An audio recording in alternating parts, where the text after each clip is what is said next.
So my scummy map of Australia, this is where I went. So I left my green home in Capel, Western Australia, went down to Albany to see my father, and then went across to Esperance to catch up with three guys. Then we rode on the old road to Balladonia. They left me there and I went on the bitumen to the South Australia, West Australia border. There I crossed onto the old Air Highway, which is a dirt road, Nullarbor Roadhouse, then up onto the Trans-Australian Railway line.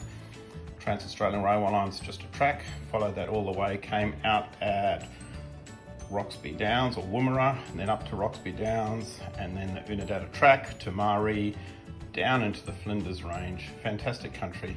Then back along the bitumen this way. Didn't film any of this bit. Back home.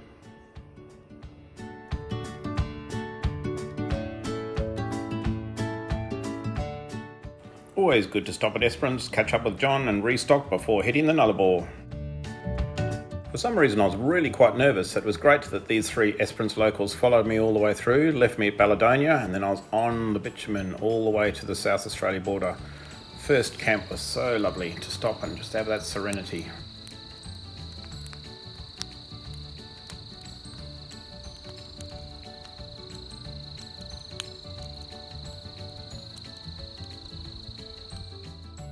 Once West Australia was behind me, I was in South Australia, stopping off to check out the Great Bight, and then onto the old Air Highway, which is a dirt road, up into the station country. This old homestead's now part of a national park, made up of railway sleepers. There are a few rangers working there, local Aboriginals, and they took me to one of the caves. It was great to get an insight into the local understanding of the country.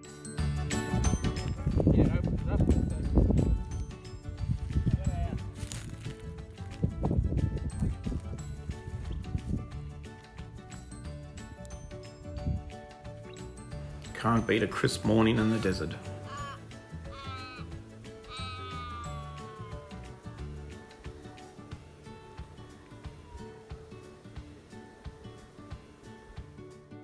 Fueled up with 34 litres of fuel, 12 litres of water, plus everything else I needed for a few days in the desert, and it was time to head up towards the railway line track.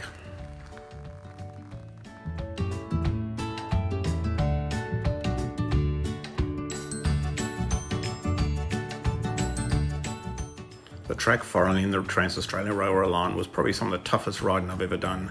Didn't take many pictures because it was just such hard going. Had to fly up the hills and then fly down.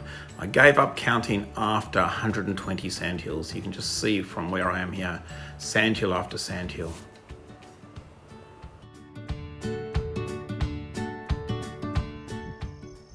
Camping in the soft sand between the sandhills. The sandhills would have been over 20 metres high, small little gaps in between, really hard going.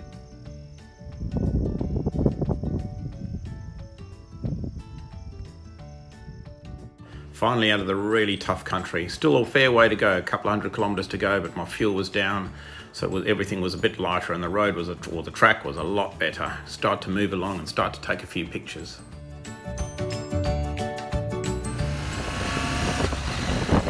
Riding with one hand, trying to take some pictures with an iPhone. Successful? I'm not sure.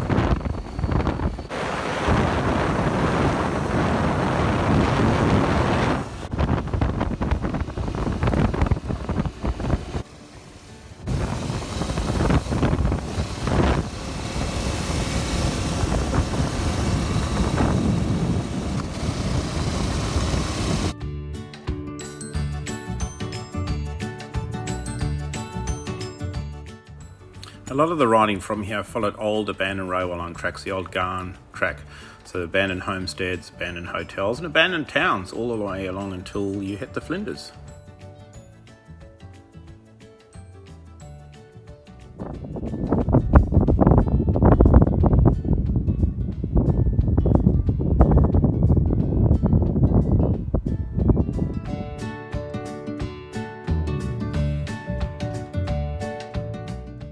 First settlement with a fuel stop. Lovely to get a nice cold Coke to drink and refuel.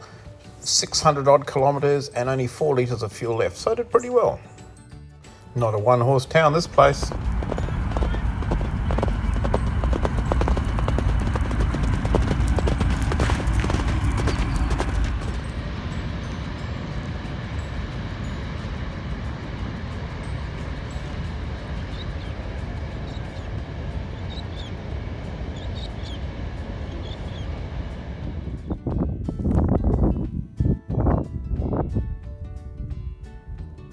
biggest problem I find with these long open roads is just to make sure you stay focused. Very easy to fall into a little bit of a trance. Amazing country.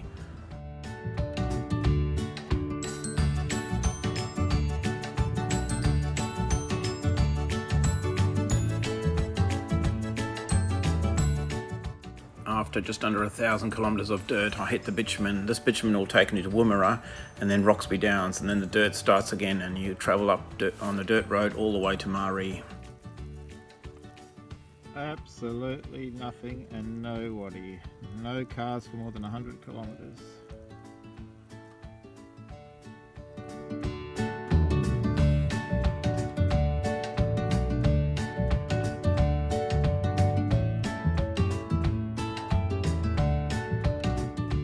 Just when you think you've done it tough, Maree shows me Tom Cruise's old truck which he used to use to deliver the mail to Bourke. Those were the days. It had a bit of rain a few months before I got here. After a long drought, this watering hole had a lot of horse skeletons around that had died from obviously thirst or hunger. And then as the evening set in, a massive flock of budgies, thousands and thousands of budgies came to the waterhole.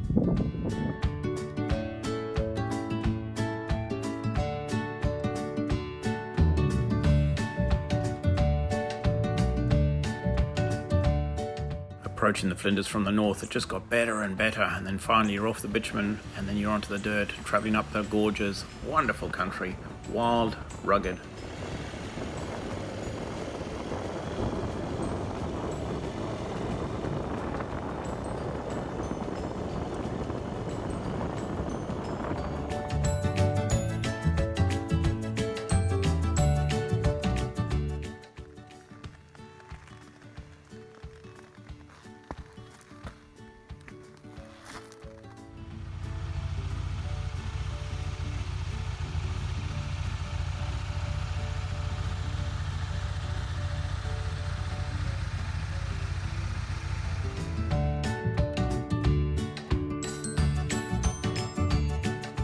After a day of riding, a quick bite to eat before heading back to the camp. Gee, it got cold once the sun went down.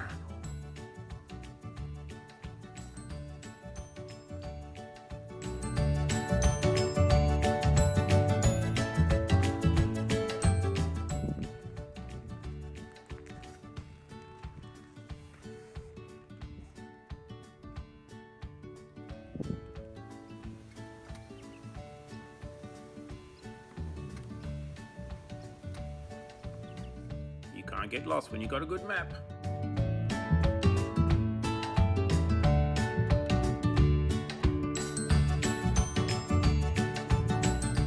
Approaching the Flinders from the north and then heading down south was really well worth it, because by the time I got to Wilpena Pound, it was quite a touristy area.